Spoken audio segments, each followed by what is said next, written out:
Hi, I'm Scott Fox. I'm the author of Internet Riches, the first practical, detailed guide to how anyone can start a business online, and E-Riches 2.0, the sequel that's about next-generation online marketing strategies. I'm also the host of Click Millionaires, a personal success, e-commerce, and online marketing coaching forum at clickmillionaires.com. Today I wanted to talk to you about competition. In the Click Millionaires forum, I've been getting a lot of questions about how to discriminate when a niche has too much competition or when a niche is overcrowded for starting a new business. This got me thinking, and I wanted to see what you folks thought, because I certainly have some thoughts of my own about how competition has changed in the 21st century. Here's what I think, and I'd like to know what you think too. I think that competition today is different than it used to be. I think competition for business, well, it should certainly be respected. You need to be careful of your competition, you need to be respectful, but honestly, I think the level at which people fear competition is too much. Are you afraid of your competition? I don't think that's healthy. I think that competition has changed enough that, honestly, you don't have to take it quite as seriously as you may have in the 20th century. And here's why. In traditional business, like in the 20th century, there was limited supply of customers. There was limited reach for your advertising dollars. And there were limited supply of goods. All of those things have changed in the internet economy. Online, especially with e-goods, those that can be distributed electronically, those factors are all almost unlimited.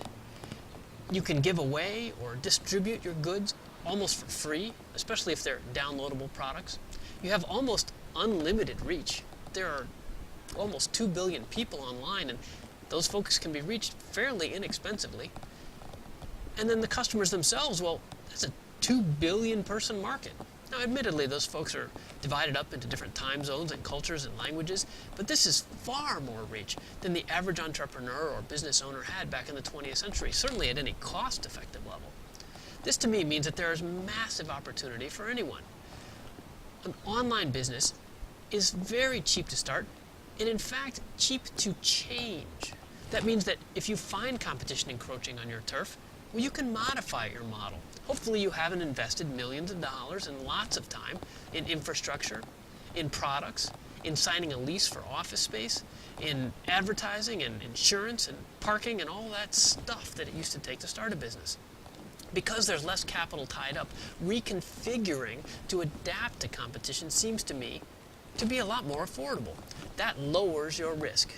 That means to me that competition, while it should be respected, doesn't need to be feared quite as much as it used to be. Then there's another factor that honestly I think is even more important and even more exciting for you as a listener to this little sermon of mine. I think that you are unique. I think that you are the differentiator. I think that you can make the difference in terms of competition. Especially if you're starting your own business or one with a small group of friends, it's that individual creativity that allows you to reach out across the web more cost effectively than was ever possible in traditional business and make a difference. The big boys are there, of course. I wouldn't start a business today selling general purpose books to a general audience. Amazon.com, they've got that reasonably covered. Same thing with the auction marketplace. eBay does that pretty well. But there are niches, and niches of niches, where you could pursue your own passions and allow your own creativity to differentiate yourself from that competition. In fact, I would bet that you don't even know the value that you can add until you've gotten out there. What new spin can you offer? How can you remix and upgrade the traditional services that the big competitors offer already? I'll bet there are lots of ways, but you need to get started. You need to get in there. You have something to add. I don't know what it is, but I think you do. Let me say that a different way. I don't think you do yet, but I think you would if you got started. I think 9 times out of 10, anything you plan today, it's going to change anyway once you get online. If you're one of those people who thinks a lot but doesn't do very much, well, the internet's a great place for you, especially if you can move into taking action. Stop thinking and take action. You're going to learn so much in the first couple days or weeks of your new online business or marketing an existing business in a different way using social media. You'll learn so much that you'll actually find, I think, that these new tools offer you ways to differentiate your business in ways that you hadn't even thought about. Even if you have a direct competitor with a very active website already, are they already completely covering all the bases for the different product innovations that you've thought of? And are they leveraging those innovations through all the different social media marketing opportunities that are available today? By which I mean, are they all over Facebook and using Twitter? And have they started a community on Ning? And have they uploaded videos to YouTube and Dailymotion and TubeMogul and Vidler? Have they done an iPhone app? Have they done X, Y, and Z? How about a blog? How about a newsletter? All of these things are tools that you can use to market today very inexpensively, and any one of which can differentiate you.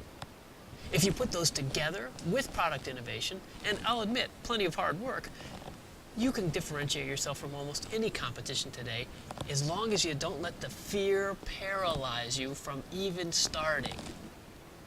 The fear itself is your biggest obstacle. So I think competition should be respected.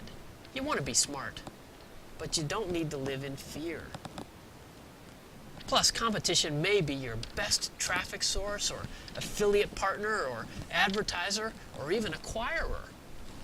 I mean, think about it. If you started a really good niche bookstore, Amazon might buy you.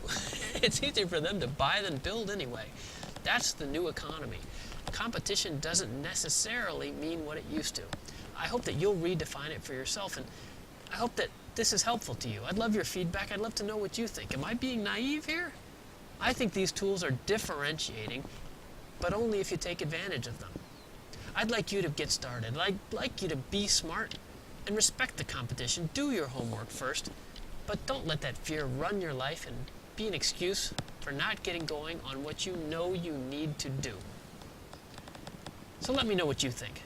Do you fear competition? Do you respect it? How have things changed? What do you think? I'd love to know. I'm Scott Fox. I'm from ClickMillionaires.com. Come join Click Millionaires if you'd like to be a member of the private coaching community where we talk about this stuff all the time. Or visit me at scottfox.com. There are free email newsletters and excerpts and updates from my books and plenty of free online marketing and e-commerce strategy advice too. Thanks for listening.